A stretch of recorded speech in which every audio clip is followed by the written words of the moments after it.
leaf mold can be an excellent soil amendment. It can help the soil improve its structure and improve the habitat of the many microorganisms that reside within the soil. And so with better organic matter, we have better aeration, and also the leaves are fairly freely available, right?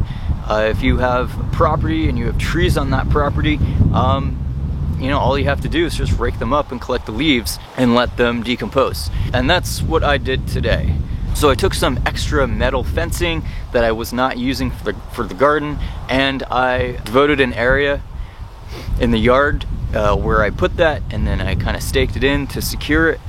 And so I just started piling leaves in there from some maple trees that were on the property. Now what you can do, you can also run the leaves over with a lawnmower. Because the leaves are a high carbon material, there's not a lot of nitrogen in there. The decomposition process is going to take a lot more time. But if you maximize the amount of surface area, the leaves can break down a little bit more quickly. Now I did not do that. I just put the whole leaves in there. And also, as you layer in the leaves in a vessel or a leaf collection thing like this, it's good to like intermittently water or wet the leaves a little bit as you pile them up, and that added moisture will help to initiate that decomposition process. So the decomposition process of these leaves could take half a year, it could take a whole year. So hopefully the stuff at least near the bottom of the pile will be ready to use in the springtime, and I'll probably work that into some of the beds, especially prioritizing some of the beds that, you know, that might need a little bit more organic matter, a little bit more aeration. And so I'm really looking forward to being able to grow plants in hopefully better soil that will come from added leaf mold. Now, of course, leaf mold can help to amend the soil.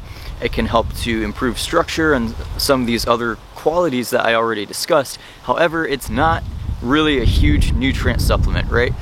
Kind of like I mentioned before, it doesn't contain very much nitrogen at all. It's mostly carbon. There may be some other minerals in there, like you know, magnesium, manganese, potassium, maybe even some molybdenum, which is important for the nitrogen utilization in plants, but it doesn't really contain that nitrogen, and it is mostly carbon. So it's not going to necessarily give a huge direct nutrient boost to the plants, but it can, but it could help the plants uptake nutrients by improving the structure and the functioning of that soil, right?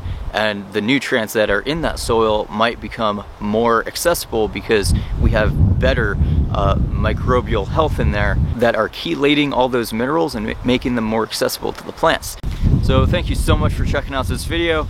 I appreciate it, and I look forward to seeing you in a future video. Take care. Maybe even some molybdenum, which is important for some of maybe even some molybdenum. Maybe even some molybdenum, which is important for the nitrogen utilization in plants.